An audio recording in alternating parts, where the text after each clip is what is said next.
Is it possible that nearly everything you've been told about money is wrong? From the messages we see in movies and music videos to the advice we get from our family and friends, it's impossible to escape. Everyone wants to give you their 2 cents on your dollar, and most people have no idea what they're talking about. Think about it. Out of all the conversations you've had about money in your life, how many of them were with someone who could confidently explain to you the difference between a 401k and a Roth IRA?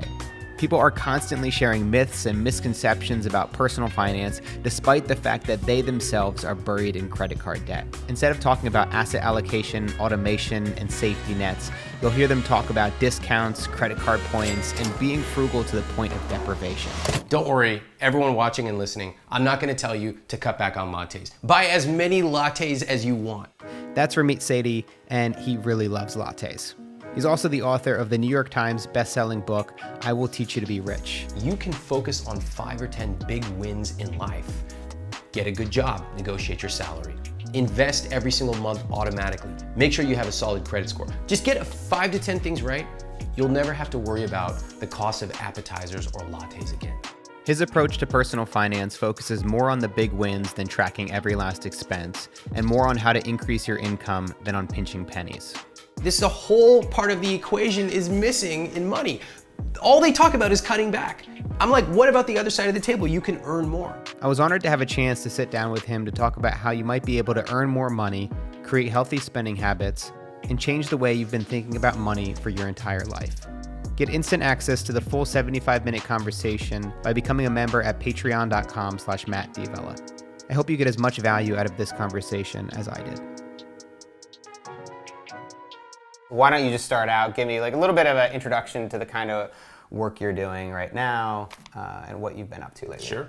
I decided years ago to take my college scholarship money and invest it in the stock market because I thought that's what everybody was doing in 1999, 2000. I lost half my money and I realized I wasn't as smart as I thought I was. So I started learning about money, and at the same time I was learning about psychology. And over time I basically got really interested in learning how to change my own behavior with money, with careers, and with negotiation and all kinds of parts of self-development. So I started a blog called I Will Teach You to Be Rich. I was sober when I named that. I don't know if I would get the same name again. But started a blog, ended up writing a book called I Will Teach You to Be Rich, which became an instant New York Times bestseller. And now we have 20 different courses on money, business, psychology, and careers. All different parts of living a rich life. A lot of people online in the personal finance community like to talk about being frugal and cutting down on every possible expense. And I know this is something that you've been going out against for probably 15 years now. 15 years. I mean, how much tape do we have? I'm about to go off on this frugality stuff. Yeah. I mean, the most classic thing is don't spend money on lattes. Okay, everyone, first of all, don't worry, everyone watching and listening, I'm not going to tell you to cut back on lattes. Buy as many lattes as you want. This is a fundamental misconception that if you cut back on $3 or $5 every single day, that somehow magically 200,000 years in the future, you're going to have enough money to live your rich life. First of all, who wants to live like that? Second of all, if you run the math, that's not even that much money anyway. $3 a day. And third, it simply doesn't work. People buy more coffee than ever. I wake up in the morning, I want coffee. What they ignore is that you can focus on 5 or 10 big wins in life. Get a good job, negotiate your salary. Invest every single month automatically. Make sure you have a solid credit score. Just get 5 to 10 things right. You'll never have to worry about the cost of appetizers or lattes again. Are there some sacrifices that need to be made though? Because sure, while I love lattes, I love going out for a cup of coffee every day, and I don't want to sacrifice that. Can I apply that to everything in life? Can I have it all? So I would love for people to develop their sense of what they truly love and what they don't really care about. In my life, I love convenience. That's something that I call my money dial. I can turn that spending way up. So when you think about convenience for most people, maybe they have a dishwasher. Maybe they send their laundry to be done, or they have somebody maybe come and help around the house once in a while. I turned it way up. I doubled, tripled, quadrupled my spending. I have a personal assistant. I wake up in the morning, my calendar's like perfectly organized. It's like my art. I love it. But my computer's 5 years old.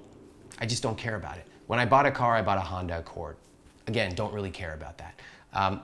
We hardly ever eat out as a couple. We just make food at home. For a lot of people, if you ask them, what do you truly love spending on? There tend to be some clusters. Wellness is one, and that could be organic meat. It could be training. It could be going on a retreat to Tulum, whatever. Food, classic one. Relationships is a big one. So the point I'm making is, ask yourself, what is the thing that I love? And what if I doubled my spending on it? Well, in order to do that, which would give you joy, you probably have to cut back on the things you don't really care about. And instead of just spending a little bit here and a little bit there, I'm a huge fan of going all in on one big thing and then saying, these things are just not important to me. It seems like your definition of living a rich life and the concepts in minimalism are very intertwined. It seems like it's just like different words, different ways of, not even different ways of looking at it. Because essentially it's about, when you talk about money dials, finding what you value most in life, investing in that, and then just letting the other stuff go. Minimalism and I Will Teach You to Be Rich, we want to find the things that we love, that we value, that we care about. And then, like you said, we want to let the other things go. How you do that is up to you. You can truly let them go. In the book, I talk about the FIRE community, financial independence, retire early. And some of these people choose to basically retire with like 100 or 200,000 bucks. They retire in their 30s and they live a very, very simple, minimalist lifestyle. Very simple. That's not for me. That's not my style, but I respect that they have done that. There's like the fat FIRE people who choose to retire early and they want to live in Manhattan and have like a fat apartment and, you know, send their kids to private school. Maybe not also for me, but you can choose that. What I want people to do is to decide what their rich life is and then use the money to fuel that. And half the battle is really getting congruent with yourself and saying, what do I want? Maybe I need to dream bigger on some of this stuff because I've been playing small, but some of this stuff I just don't care about, so I'm gonna get rid of it. When it comes to money, so many of us dream small and we play small. So we spend our time debating about lattes. We worry about a small amount of debt. But when was the last time we actually lived a life of imagination where we said, hey, what if I had $25,000? What would I do with it? And if you have never even thought about that for 5 seconds, then how are you ever going to know what's exciting to you with money? And that's why most of us dread money. We don't want to talk about it. It's always something that at the end of the month we look at our bills, oh God, I guess I spent that much. I want to flip that because I Will Teach You to Be Rich is about saying, hey, money can be exciting. Let's start with what I want to do. I want to take a trip to Thailand. I want to stay in an amazing place. I want to take a food tour. Great, let's start there. And when you start with what you want, then you can work your way backwards to, all right, how do I get there? But if you're stuck in latte land and you're stuck saying, I shouldn't spend money on this and I shouldn't do that, you're never going to get out of that. What about somebody who might say, like, Ramit, that's easy for you to say, I'm working 2 jobs, I'm $30,000 in debt, I've got car payments, all this. It's hard for me to even imagine a world where I can get out of debt, let alone pay my bills. Like, how do those people, the ones that are struggling the most, live a rich life and get out of debt and set themselves up to be financially free? I'd ask them one question. What's your debt payoff date? Almost nobody knows. I get these emails every single day. They're like, in small amounts of debt or huge amounts of debt? And I always say the same thing. What is your debt payoff date? What that means is, what is the exact month that your debt is going to be paid off? If you know that answer, you're in really good shape, even if it's 5, 10, 15 years from now, because it means you have a plan and you're automatically paying it off. But of course, the vast majority of people don't. They live under a cloud that's, I'm in debt, some of them think that it's existential and they have $3,000 of debt. I'm like, you could pay that off in a couple of months. It's not that big of a deal, or maybe 6 months. Some of them have significant amounts of debt. But the commonality is, if you just have this dull, throbbing pain in the back of your head, oh, debt, suddenly you start to identify yourself like that. You follow people on Twitter who are like write these really depressing things about macro economy and there's no way millennials are ever going to get out of debt. You read subreddits where they think that they talk about everyone being in debt. And worst of all, you don't make a plan. What I want people to do is go to a debt payoff calculator. You can Google it.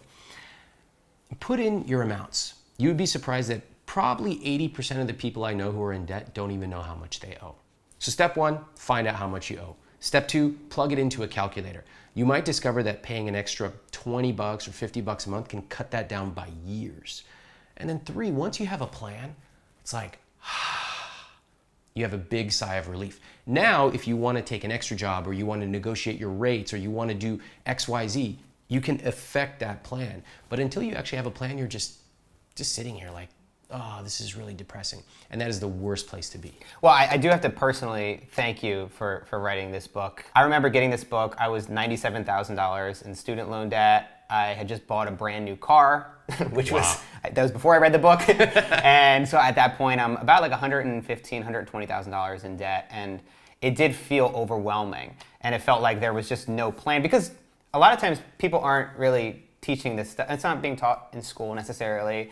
If your parents are bad with money, it's not being taught to you by them. So you have to go out and find this stuff for yourself. So I do want to just thank you for that, because it really set me on the right path and helped me out a lot. Amazing. What is it about the book and about these methods that work? Because a lot of personal finance, it can be driven on like just the numbers. But lecturing you. Yeah, but what I really loved about yours was the more of an approach on the behavioral change. Yeah, I sit in front of a computer all day and I get emails. We have like hundreds of thousands of people on my newsletter, and I love the emails I get, but there's nothing like hearing one real person who used it and hearing why you decided to start using it and what you noticed. Like, I love it. This is the highlight of why I do what I do. When I started writing this book, I was getting questions like, what's a 401k? Or like, I have $5,000 in debt, or I have $5,000 in my checking account. I don't know what to do with it. And the typical things that people had heard about money were lectury. They were kind of depressing because it was like living a life of a monk, which they did not want to do. Like, I want to go out with my friends. I want to pick up a round of drinks for them. And also, it's just confusing. You're like, who do I trust? Wall Street's trying to screw me, but I don't even know how. But I know I'm being screwed. And I have a soft spot in my heart for ordinary people who want to do the right thing, but the world is too confusing for them in personal finance. Because I spent years learning this stuff, and for the ordinary person, super hard. Like, you hear these phrases, expense ratios. What's that? Back end load. Huh? Even 401k, what the hell is that? And I wanted to find a way to break it down for people and not just focus on compound interest charts, because we've all seen these charts. It's like, dude, if you started investing at age 17, you'd be rich by now. It's like, yeah, well, I'm not 17 and I didn't start, so what do I do now? I wanted to integrate this psychology. And I think all of us, you and me included, probably have something that we claim we want to do more of, but we're not actually doing it. I think for a lot of people, it's working out. For a lot of people, it's money. It might even be relationships for people. And when I wrote the book, I wanted to start in chapter 1. Instead of saying, let's track your spending for the last month, blah, blah, blah. People are like they don't want to do that. They're like, I don't know what I spent, and also I know it was probably bad. So I don't think I'll read this book. I said, here's how the credit cards are mistreating you. Call these numbers, read these words off the page, and you will get your fees refunded like magic. And especially millennials, and especially in America, everybody hates the phone. So they were like, oh, I don't want to pick up the phone. But they did it. They get their $37 fee refunded. Boom. They're like, this thing works. And for the first time, they actually take control of their money. Soon, by the end, they're negotiating $10,000 raises. They are automating their money. And I think what a lot of people would love to be able to do, as they learn in chapter 5, is to spend 1 hour a month on their money, and that's it. And it just goes where it needs to go. Savings, investments, and my favorite part, guilt-free spending. So what are some of the updates to this book, and what can people get out of it now compared to maybe when I read it 10 years ago? So I was really proud that 95% of the investment material stands the test of time. In fact, 99%. This is stuff that's timeless. However, there are a lot of things that have changed. New tools. There's questions about robo-advisors, crypto. I saw one of your readers ask about some crypto stuff today. And better credit cards. So I updated all of that to tell people exactly the accounts that I'm using. Also the worst accounts to avoid. I name names. I tell people, can I name names right now? Absolutely, yeah. Oh, thank God. Okay. Don't use Wells Fargo. They are predatory pieces of shit. Bank of America, you also suck. They know that I don't like them. I talk about them everywhere. They're the worst. Yeah, you're like on their hit list or something, the anti-influencer list. I'm on the negative influencer list at Bank of America. But they deserve it. Yeah. And I have no financial ties with these companies, but I wanted people to know exactly what I use. Because the fact of the matter is most people are not going to spend hours and hours cross-tabulating all these different accounts. They're like, let me find someone who I trust and let me just see what he does. So, I talk about great accounts too for checking, Schwab Investor Checking, Vanguard for investments, they're the best. And there's a lot of good savings accounts. In my experience, like if I find someone I like if I was going to buy a camera, I'm coming straight to you. I'm like, dude, this is what I want to do. What should I get? And whatever you tell me, I'm like, done. That's what people were looking for when it came to the book. So I updated the tools. I updated lots of insights on money and psychology. I'll give you an example.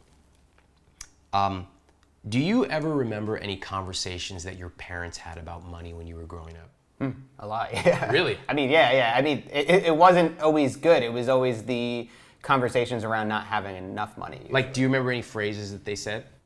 Wasn't cheap. That was like when we got Christmas gifts. Wow. Wasn't cheap. And what did that mean to you?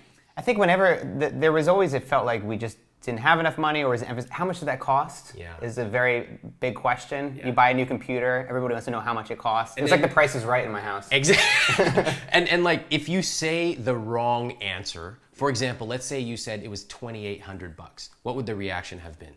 Oh, it would be in shock that you spent that much money on something that maybe they didn't see the value in. Yeah, and so like you did it wrong. Oh my God, I couldn't have scripted this better. This is amazing. So growing up in that family environment, the messages that you are receiving are, it's bad to spend a lot of money on things.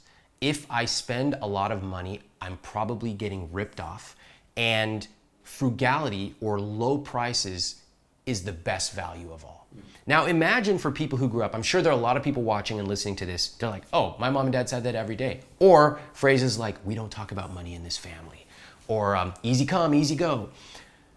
Those things carry with you for 20, 30, 40 years. And suddenly you're going to buy a car and you really want one type of car, which you love, but you say, I don't know, I should probably get the cheap one, the one that you will hate every day for the next 10 years while you drive it, but you saved an extra $700. Why? You just think that you did a rational analysis.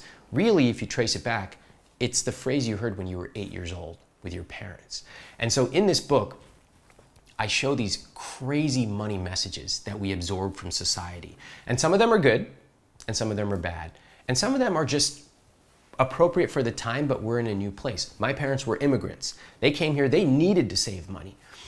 And that made perfect sense. I still retain some of that frugality now. But I've also turned the chapter in my financial life. So now I don't want to be living the life of what I was learning at 8 years old. I want to be rewriting my financial story now. So I added that to the book. And for everyone listening, if you've ever thought about your own money behavior and you've ever wanted to have a magnifying glass on why do I spend money this way? Or how come I can't seem to stop feeling guilty about spending? You will find the answer. The quickest way to pay off your debt is to make more money, right? So what are some of the approaches that people can go about making more money, say, as a freelancer, and then also as somebody who's working a 9-to-5 job? What are these ways that people can make more money? Okay, first of all, I love talking about making more. Do you know why most personal finance experts never talk about earning more? Because they don't know what they're talking about? They don't know how. Yeah. That's as simple as that. That's why this whole part of the equation is missing in money. All they talk about is cutting back. I'm like, what about the other side of the table? You can earn more. So I have chosen to focus. Yes, I manage my expenses, but when it comes to managing, I basically spend the same amount on most things, except I have two areas that I tend to overspend on them. One is travel and one is clothes. Those are my two. So I know that if I'm within these parameters, it kind of flags it red or green. Aside from that, everything else is like pretty much taken care of. If you want to earn more at your job, there's some straightforward ways of doing it. And then we can talk about freelancing, which I've done. The typical way people think about earning more at their job is they just wait to be given a raise by their boss, or they kind of build this thing up in their head. They're like, I'm gonna go in my boss's office, give me some more money or I'm quitting. And then of course the boss is like, get the fuck out of here. And then they just like, they don't know what to do. They're like, not a good situation.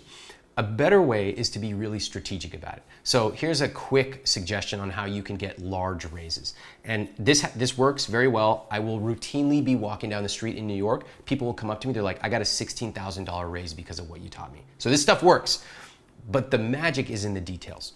So what you do, you send an email to your boss, you say, I would love to discuss some of the projects I'm working on, and I'd love to get some time with you. Okay, so you walk in and you talk to your boss, you say, here's what I'm working on. I wanted to kind of sync up on my role. My first question is, what can I do to be a top performer? Your boss might be a little confused. They might say this or that. It doesn't really matter what they say. You need to just simply go back to your key message. What does it take to become a top performer? Because I want to exceed expectations in my role. So by the end of that meeting, you're going to have 3 or 4 crisp things that you walk out with. Write them down. For example, you need to boost conversion from 10 to 12%. You need to hire XYZ person and you need to do X, whatever. Write it down and say, you know what? These sound great. I'm really excited about them. Now, if I hit all these goals, I'd like to discuss a compensation adjustment. But let's deal with that later. First, I want to focus on this. So the boss is going to love it because you're coming in when everyone else just floating along the river of work, just showing up to work every day. And you're saying, what does it take to be the best here? And by the way, I'm going to help you, my boss, exceed your goals. Let me take it on. Great. So you walk out, you think about how you're going to execute on that. You send an email saying, here's what we talked about, compensation adjustment discussion later, but for now, I just want to work on these. And the time period for this is typically like 6 to 12 months. So you're sending an email every 1 to 2 weeks. Here's what we talked about. Here's an update. Now, let's assume that you hit those goals. If you don't hit those goals, then maybe you don't deserve a raise. But if you do, you set up another meeting. Here we are 6 months later. I'd like to sit down again and update you on the goals. You walk in. Now, this is the best meeting of your life. You walk in, you say, 6 months ago, we talked about X, Y, and Z. Well, I'd like to show you a couple things. I'm really happy. Smiling. Boom. You talked about 10 to 12%. We actually have a confirmed 13.3%. I'm so happy. You talked about hiring one person. We actually were able to hire 2 people. We've got a third on deck. You talked about blank, boom. The boss is just like loving it. You're giving each other pats on the back. Great. You say, you know what? The other thing we discussed was a potential compensation adjustment. So I'd like to discuss that now. Boss getting a little nervous. Whoa, what's about to happen? But the boss has been updated along every 2 weeks, so they know it's not a surprise. Now you pull out your salary research, which you pulled from salary.com. You say, based on my role, I'm currently paid 58. For my role, it looks like I should be paid between 63 and 67. I'd like to have an adjustment based on my performance of exceeding these goals to $67,000. Now, let the silence fill the room. Stop talking. Just follow my STHU technique. Shut the hell up and let the boss think. Boss is probably going to come back and say, look, I can't do 67. That's above your current pay grade, but you have done a great job. We can talk about 63. Okay, so first of all, you just made $5,000. But now you can have some negotiation. You can use some of my videos on how to actually go through this. But you walked out taking a proactive role in your career. You set a goal with your boss. You confirmed it every step of the way. And then you walked in and said, this is what I'm worth. That is how you negotiate. It's totally different than what most people imagine. And if you do that once a year, you can probably do that consistently for your career.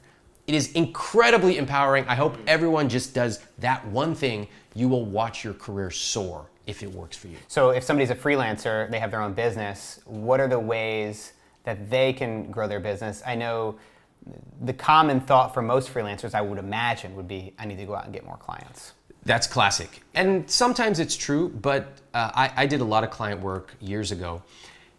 There's like 3 ways to really grow your business. You can get more customers, you can raise the average order value, or you can increase the purchase frequency.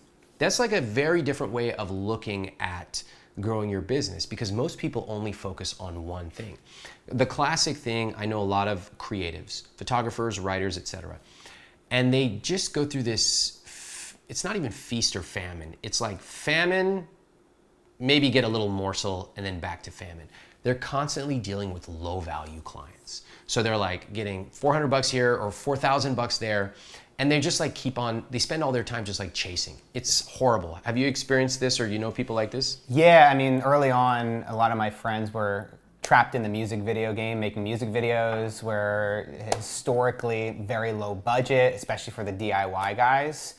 People who work wedding films. Like, there's usually a certain threshold of where you can go, and for me, I saw a lot of people doing that and just kind of scraping the barrel, but not being able to get out of it. Yeah, they're just in this vortex. Yeah. Stuck. It's like quicksand.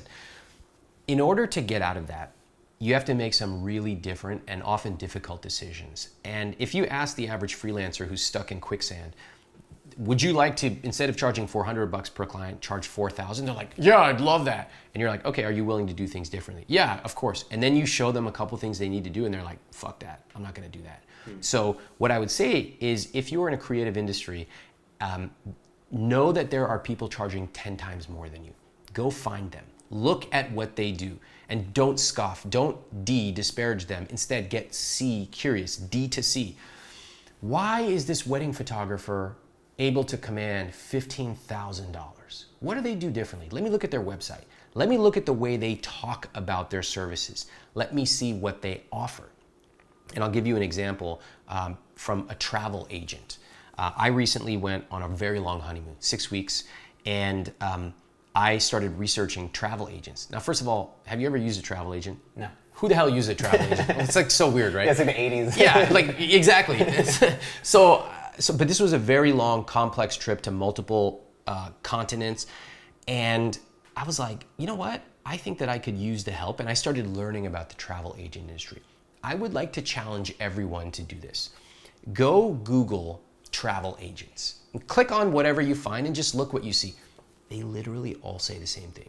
They literally say, provide you service, add value, blah, blah. It's just like, this is all bullshit. They all look the same.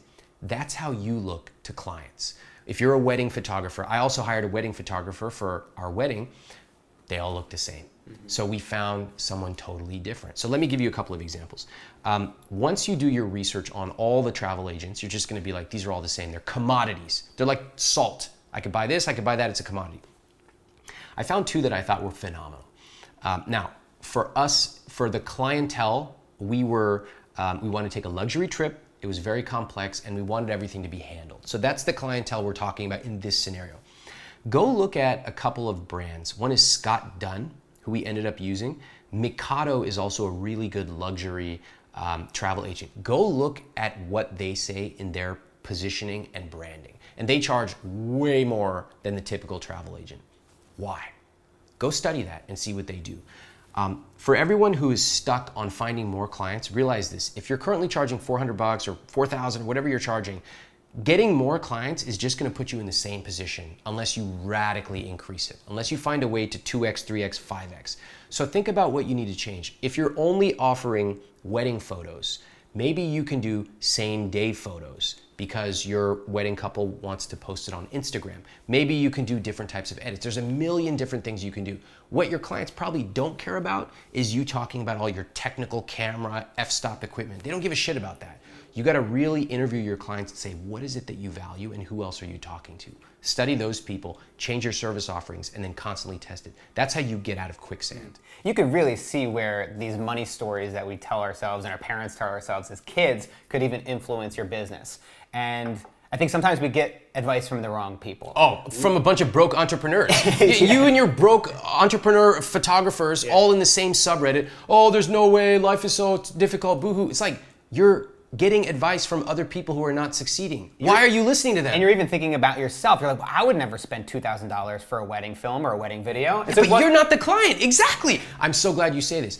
If you yourself don't value what you're offering, your clients can sniff that out from a million miles away. So I talked to a bunch of photographers. It was amazing. When I got on wedding photography calls with my, at the time, fiance, dude, it was insane. We get on the call, and it was like they all must have read the same book. And I was like, whatever book this is, it sucks. Because they go, what's your love story? Oh, goodness. Like, what the fuck? First of all, what's a love story? And second of all, why do I want to tell this love story to some rando I'm never going to talk to again? So we had a 30-minute call, right? And like, I'm punctual, and we're 16 minutes into the call talking about how we met. And I'm like, I'm just like, this is just bad strategy. You really, I didn't say this, but I'm like, you really want to be using 16 out of 30 minutes on our love story? And I later realized They're trying to build rapport, and usually they're like dealing with the, in my case, my fiance, but I was like leading the call. The calls were not going well. Finally, we talked to one photographer who we loved, and she was just like, she asked us questions, she could read the room, and she realized, okay, like, get to the point, talk about what we want. We had a multicultural wedding, so like, oh, I've done that. I've shot an Indian and Jewish wedding, da-da-da-da. Now we're talking. We're looking at her photos. But like, what did not come up? I never asked her about her equipment. I don't give a shit. I just look at her photos. I'm like, how fast can you get them? How do you guarantee that you don't lose the film? And I want this, this, and this. Done. Price was irrelevant. When you nail the right client and you nail the positioning, I always say price is a mere triviality. So if you're busy worrying about things, and you kind of know when it's not working. It's like you're trying to convince these clients and they're just like, they're not interested, or you feel like you're really having to put the sell, you know something is wrong. When it clicks, like it just fits, that's when you know you've nailed the right client and the right position and the right offer. Let's do a few questions here from Twitter, and then we'll wrap up. Christian Crisolo, how can I become financially free while being an average day job earner? That's how most people do it. So don't handicap yourself by saying, oh, I'm just an average day job earner. The vast majority who have become wealthy did it through something that you have access to, which is the stock market. So let's flip this. One of the most powerful things I learned from one of my mentors, Jay Abraham, was to take a weakness and turn it into a strength. This guy says, I'm just an average day job having guy. I'm like, you are set up, man. You can take the money that you make and you can put some of it into a 401k. If you've got a 401k match, that's free money. Do that. You've got an IRA, you can set that up. It's all in here. It's the ladder of investing. Where does your money go? You can start. And I know it might seem small. Maybe you don't have thousands of dollars, but you start off small. Any raise you get, take part of that, put it in here. So now you've got that flywheel turning. Every single month you've got money automatically investing. The stock market, we know on average returns about 7 to 8% per year. That means your money is doubling every approximately 10 years. That becomes phenomenal as you're adding to it. So don't discount yourself. You're in a really good position. And of course, if you want to accelerate that, you can do something on the side when you come home from work or early in the morning. So that's a possibility as well. Cameron Moore. Oh, this is good. Okay. So he says, if you only had $50 for me, lost everything, and had zero influence, how would you get back to where you are now? And I wonder how long you think it would take. I don't know if my next path would be exactly the same path as I took. So first of all, when I was in college, I remember one of my professors said something to me. He said, I'm really jealous of you students because every quarter you get to erase your life and start over completely fresh. And I didn't really understand what he meant, but think about all the entanglements you now have. You know, you have a house, or you live somewhere, you need to show up at this or that. If you could just wipe the slate clean, you might not end up in exactly the same place. Now, you love what you're doing, I love what I'm doing, but I think it's an interesting thought exercise, maybe once a year. If I could wipe the slate clean, what would I be doing more of and less of? To answer the question, I would start off by going to everyone who I knew. And again, in this fantasy world, they don't know me, but anyone I know who's doing interesting stuff. And I would briefcase technique the shit out of them. I would come to you, I'd say, oh, I love your videos, da-da-da. Here's some marketing things that I have done in the past that worked really well. In fact, I did one for you. It boosted views by 40%. Love to see if we can set up time to talk, right? And I would do that with everyone else in LA, and I would take one trip out here and knock out like 20 meetings. Boom, I have 3 clients right there. I would do the same thing with writing. I would start writing for people. I would do it for free. I would also get paid. Ultimately, I would also start an email list. This is a huge, huge thing. It's probably the biggest business mistake I made, was not starting an email list early enough. Now we have 400,000 or 500,000 people on that email list, and people buy on email. I would make sure that I started an email list, and I would make sure that I thought about the topics that I was writing about. I write, so that's the kind of way that I communicate with the world. When I started out, I was writing a lot of different stuff, but it was important for me to realize that if you want a business, not just a hobby, you need to be also writing about topics where people want to spend money. Otherwise, it's just a hobby. I had a product that was an abysmal failure called the Scrooge strategy. I showed people who wanted to save money, all these cool techniques, $8 a month.